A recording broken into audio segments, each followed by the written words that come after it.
નમસ્કાર, હું છું આશિષ દરજી. તમે જોઈ રહ્યા છો એસએમએ ન્યૂઝ. જોઈએ આજના સમાચાર. મહેસાણાના લાંગણજમાં કેમ્પ બાદ ઢીંચણની તકલીફવાળાની એન્જિયોગ્રાફી કરી નાખી હોવાના દર્દીઓના આક્ષેપ.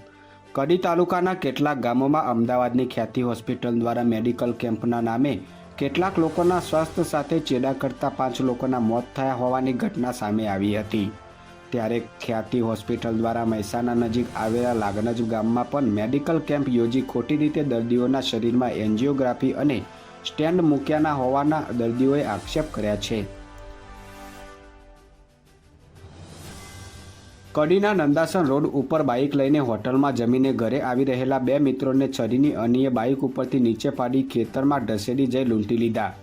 દિવસે ને દિવસે કડી શહેર તેમજ પંથકની અંદર તસ્કરો તેમજ લૂંટારુઓ બેફામ બનતા હોય તેવી ઘટનાઓ અને બનાવ વધતા જતા હોય તેવું જોવા મળી રહ્યું છે. હવે ધીરે ધીરે ઠંડીની સિઝન જામતી જઈ રહી છે ત્યારે લૂંટારુઓ અને તસ્કરો બેફામ બની ગયા હોય તેવું જોવા મળી રહ્યું છે.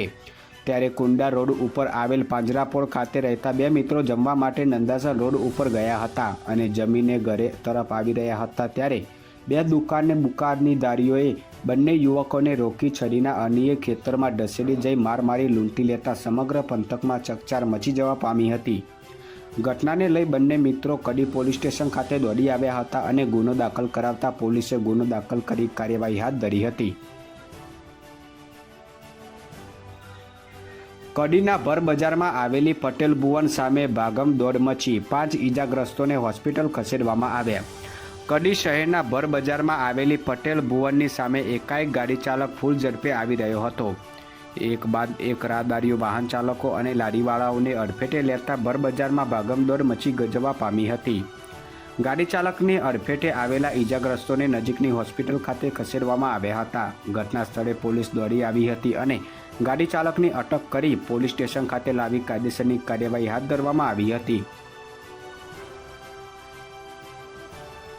ગાંધીનગરની નર્મદા કેનાલમાં મોતની છલાંગ લગાવનાર યુવતીનો આબાદ બચાવ. સ્થાનિકોએ દોરડા નાખીને જીવ બચાવી લીધો.